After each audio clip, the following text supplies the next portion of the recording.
Welcome to What's New, your channel for everyday solutions. Be sure to subscribe, share and like our videos. This is What's New. Energy drinks mask alcohol's effects, increase injury risk. People who mix highly caffeinated energy drinks with their alcoholic beverages may be at increased risk for injury, according to a review in the Journal of Studies on Alcohol and Drugs. Researchers at the University of Victoria Centre for Addictions Research of BC, in Canada, searched for peer-reviewed journal articles on the topic of alcohol and energy drinks published from 1981 to 2016 and found 13 that fit their criteria and were able to be analyzed. Of those studies, 10 showed evidence of a link between the use of alcohol mixed with energy drinks AmED and an increased risk of injury compared to drinking alcohol only. The study classified injuries as unintentional, such as falls or motor vehicle accidents, and intentional, such as fights or other physical violence. The stimulant effects of caffeine mask the result that most people get when they drink, says lead study author Audrey Romer, MSc. Usually when you're drinking alcohol, you get tired and you go home.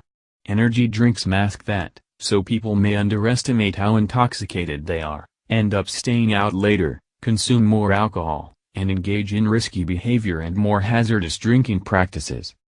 AmED use is increasingly common across North America, the researchers say, either as pre-mixed drinks sold in liquor stores or by combining the two beverages by hand. Red Bull and vodka is a common example. Romer says she became interested in the topic while reading research on the effects of alcohol and cocaine. Cocaine is obviously a strong stimulant, and I was curious about lower-level stimulants that are more socially acceptable, she says. I wondered if they were having a similar impact but to a lesser degree. 3 of the studies looked at whether risk-taking or sensation-seeking tendencies play a role in injuries associated with AmED use. We know that these are risk factors for alcohol-related injuries, and some research has suggested that people who have these traits might prefer the awake drunk state that you get from mixing alcohol and energy drinks, Romer says. This could be a population that's at even higher risk for injuries. The biggest surprise for Romer and her colleagues was the lack of research in this area, as well as the wide variability in these studies that made it difficult to compare results. Consequently, they were not able to statistically determine the extent of the risk associated with AmED use. At the end of the day, we looked at all of the studies, but more research is needed to confirm our findings, says Romer. Romer says the current study is the first of 3 planned articles that they hope to publish on the link between alcohol mixed with energy drinks, AmED and the risk of injury. We're currently running a controlled emergency department study to look at the relationship a little more closely, she says. Hopefully that will bring more answers. The research we've done so far points to an increased risk of injuries with the use of AmED that could be a serious public health concern.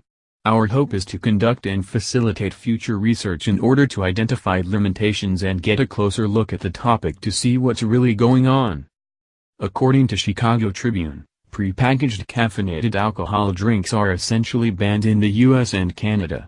But you can buy the components separately and mix them yourselves in a glass, a trend that became popular about 10 years ago, said Northern Kentucky University professor Cecile Marchinsky, who studies alcohol use.